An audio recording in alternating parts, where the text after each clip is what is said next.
Un guionista debe saber escribir de todo y que da igual que si es comedia, que si es un drama, que si es terror, que si es cortometraje, largometraje, cine, televisión, etcétera, ¿no? Debe estar preparado para cualquier género y para cualquier medio. Y por eso pues las clases que doy es la concepción de, vamos, la escritura del guión, pero de una manera muy amplia, no especializada en un único segmento, sino en cualquier segmento. El pensamiento audiovisual, el pensamiento de guionista. Consiste en bastantes cosas. Primero, bueno, primero hay que olvidar el asunto literario, ¿no? El escribir de manera literaria y pensar que estamos en un medio audiovisual.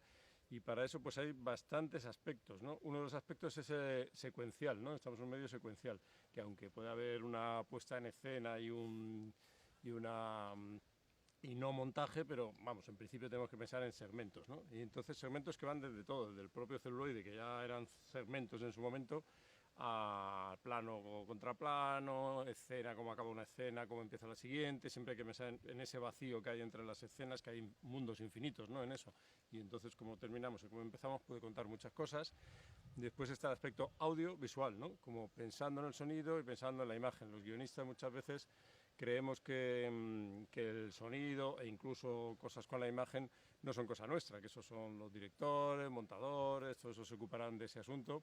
Y no, el sonido, por ejemplo, se construye ya desde el propio guión, ¿no? Esos son algunos aspectos. Después, yo creo que también hay un aspecto muy importante que es pensar en el espectador. Para mí, muchos de los errores que cometemos los teóricos de guión es no pensar en el espectador, pensar que las cosas les pasan a los personajes, y yo creo que los guionistas tienen que darse cuenta de que no les pasan a los personajes, les pasan a los espectadores, y por lo tanto tenemos que pensar no en la historia, sino en el relato, en lo que va a ver realmente el espectador, y tener en cuenta si estamos creando los efectos o produciendo los efectos que queremos o no en los espectadores, por ejemplo. Lo que yo me refiero es algo que incluso el gran arte Shakespeare siempre estaba mirando hacia el espectador. Con esto quiero decir, cuando tú haces un guión, y ese guión se va a convertir en una película además, eso es un arte público, no lo haces para ti. Si eres un escritor, escribes un diario, escribes incluso a veces un cuento, bueno, puedes hacerlo para ti, es una cosa que tienes esa necesidad y lo haces.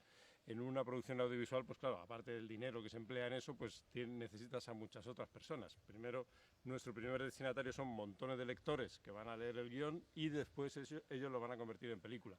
Y entonces pensar en el espectador significa, pues eso, en el darte cuenta de si realmente lo que tú estás contando traspasa. Tú, por ejemplo, cuando trabajas en un guión, siempre estás sumergido en la historia, puedes estar años trabajando sobre ella, la conoces perfectamente, etcétera. Y piensas que después, cuando lo haces en el guión, los espectadores también van a sentir todo lo que tú sientes, porque tú has sentido una emoción tremenda durante mucho tiempo con toda esa historia. Pero no, el espectador toda la historia nunca, jamás la va a conocer, la historia nunca la conoce, solo conoce el relato, solo conoce lo que va a ver, y en esa selección es donde tú vas a tener que ser capaz de que esos espectadores perciban al menos una porción, un porcentaje de todo eso que tú sabes que es muy interesante y que les va a conmover, interesar. Puede ser, a veces cuando piensas en el espectador no piensas para complacerlo, piensas para todo lo contrario, piensas para escandalizarlo, por ejemplo, y quieres escandalizar al espectador y entonces pues tienes que elegir los medios adecuados para llamarle la atención, romperle sus esquemas, acabar con sus prejuicios. Eso también es pensar en el espectador. En los talleres online, claro, no es como venir aquí a la escuela que estáis viendo, ¿no? Que es una cosa tremenda. Pero curiosamente empezamos en la escuela, me dijeron, oye, ¿qué tal si das un taller online ahora que estamos aquí con el confinamiento? Y diseñé uno muy especial para la escuela, ¿no? El que hago que se llama Historias Infinitas, Guiones Únicos, ¿no? Lo diseñé muy pensando en la escuela y pensando en que fuese realmente un taller que fuese muy útil y muy interesante. Por ejemplo, una cosa que cambié respecto a la mayoría de los profesores y los talleres que doy en otros lugares, aquí decidí el horario, poner 2 horas de clase en vez de 3. Normalmente se ponen 3 horas de clase, yo preferí repetir en la semana, pero hacer 2 horas, y entonces siempre, nunca jamás se hace aburrido, ¿no? Eso es muy importante realmente, ¿no? Y la experiencia ha sido buenísima. Yo realmente con este taller llevamos 4 ediciones, hay 2 convocadas, ya están completas prácticamente, y, y creo que está muy bien. Realmente ese curso, por ejemplo, que he diseñado, lo he diseñado muy claramente, doy unos materiales tremendos, compenso con material, con muchísimo material hecho profeso para el curso, y creo que realmente la experiencia vale la pena.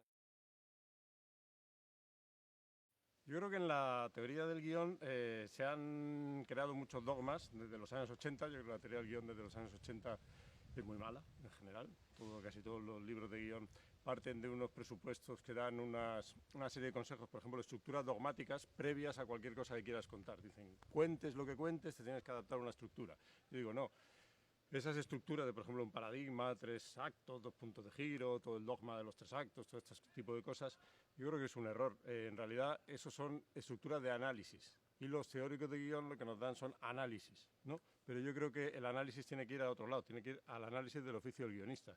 Y el oficio del guionista y el trabajo del guionista consiste, creo yo, que es mucho mejor hacer un esquema de pasos, hacer lo que se puede llamar una escaleta breve, ¿no? Una escaleta breve, una especie de tratamiento también muy breve de lo que vas a contar. Esa es la verdadera estructura, no estas estructuras previas que, bueno, puedes elegir algunas y de pronto te das cuenta de que necesitas 3 actos porque vas a hacer una cosa contada 3 veces desde 3 puntos de vista. Bueno, pues puedes usarlo.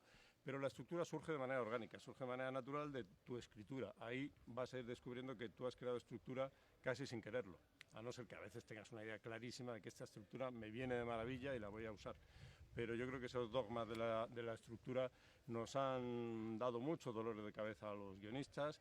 Hemos trabajado inútilmente intentando descifrar cosas, puntos de giro, todo este tipo de detonantes, y el detonante es lo mismo que el catalizador, en fin, todo este tipo de cosas y tal, definiciones dogmáticas que creo que es una pérdida de tiempo.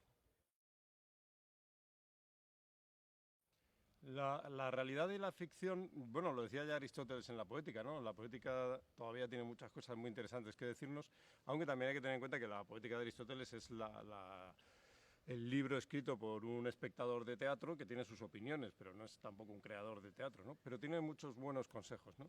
Y él ya decía, pues esto, que la verosimilitud y la verdad no es lo mismo, y que tú puedes tener en una ficción algo completamente falso y que sin embargo resulte verosímil. Y al contrario, que algo que refleja de la realidad lo llevas tal cual es a la ficción, sin embargo no le va a resultar verosímil al espectador. O sea que hay otra verdad dentro de la ficción que es muy variable además. Puedes pensar, por ejemplo, en la verosimilitud que tienes de una historia costumbrista frente a la verosimilitud que tienes con una historia de superhéroes donde la gente da saltos tremendos y va de un lado a otro y tal. Si lo cuentas bien, el espectador va a aceptar esa verosimilitud inverosímil en la realidad que vivimos, ¿no? Pero bueno, son leyes diferentes las del relato y las de la realidad. Yo tengo una paradoja en el libro que es el guionista puede crear sus propias reglas, pero después debe ser fiel a ellas, ¿no? Porque normalmente, si no, el espectador se va a sentir un poco estafado, ¿no? Me han dado estas reglas al principio de lo que cuentas y luego te las saltas y haces lo que te dé la gana. A veces hay quien lo hace muy bien y le sale muy bien, pero por lo general debe ser fiel a las reglas que tú mismo has marcado.